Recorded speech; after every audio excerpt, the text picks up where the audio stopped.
ઝાલમુરી એ બંગાળનું street food છે અને authentic રીતે જે કુમચાવાળાઓ બનાવે છે એ જ મસાલો અહીંયા મેં વાપરીને આ ઝાલમુરી બનાવી છે. નમસ્તે મિત્રો, કેમ છો? માયા દીપક 22 યુટ્યુબ ચેનલમાં આપ સૌનું સ્વાગત છે. ચેનલ મારી હજુ સબસ્ક્રાઈબ નહીં કરી હોય તો સબસ્ક્રાઈબ કરો. તમે મને ઇન્સ્ટાગ્રામ અને ફેસબુક પેજ પર પણ ફોલો કરી શકો છો. શરૂ કરીએ આજે સરસ મજાની રેસીપી. દીપક શું બતાવે છે? તું સુરતી હતી ને, ઝાલમુરી માટે ત્યાં કંઈક લખ્યું હતું ને, તો 2018માં આપણે કલકત્તા ગયેલા. હા, ત્યાં તે ઝાલમુરી આપણે જ્યાં રોકાયેલા ત્યાં નીચે ઝાલમુરી વાળો હતો. અને જો તમને બતાવો, આ 2018ની ડાયરી કોલકાતા, એમાં ઝાલમુરીની રેસીપી મળી ઓથેન્ટિક. અને એણે મસ્ત સ્પાઇસી ચટણી પણ નાખી હતી મરચાંની, નહીં? તો મિત્રો, એ જ રેસીપી હું આપની સમક્ષ શેર કરું છું. હવે એક મોસલા એટલે મસાલો, કલકત્તામાં એને મોસલા કહે છે. ભાજા એટલે શેકેલું, ભાજા મોસલા એટલે શેકેલો મસાલો. અને જો તમારે કલકત્તાની ગલીઓ જેવો ટેસ્ટ જોઈએ તો 3 જ વસ્તુઓ ઉમેરો.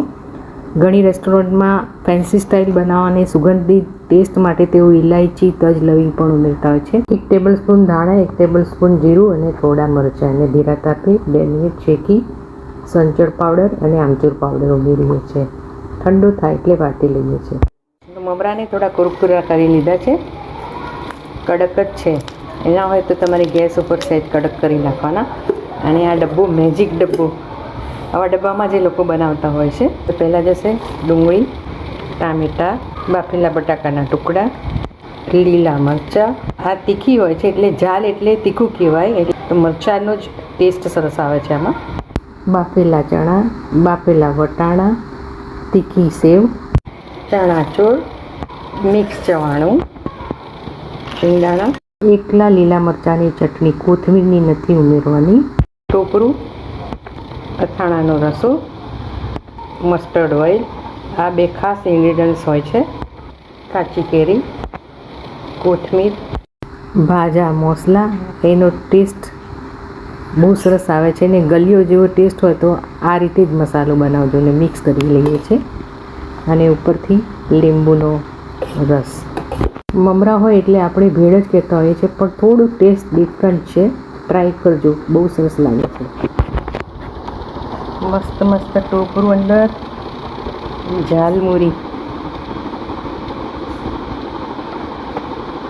સેવ મમરા. પણ આમાં બધી ઘણી બધી વસ્તુઓ નાખવામાં આવે છે. વાહ! ના, મસાલાથી આખો ટેસ્ટ અલગ લાગે, નહીં? ઝાલમુરી, ક્યાં બાત! ઝાલમુરી ઝાલમુરી, મૂરી. હા, મૂરી એટલે મમરા, પણ આપણે બિહાર ને ગુજરાતમાં મૂડી ડ કહે છે. તો મિત્રો, 2018માં તો મેં રસોઈ ચેનલ ચાલુ એ નહોતી કરી, પણ મને આવી રેસીપી કોઈ જગ્યાએ ગમે તો ડાયરીમાં ટપકાવવાની ટેવ અને મને ડાયરી પણ લખવાની ટેવ જે મળી. તમે પણ બનાવજો. ગમી હોય તો શેર કરજો, લાઈક કરજો. ક્યાંથી જોઈ રહ્યા છો ખાસ લખજો. Thank you for watching. Enjoy.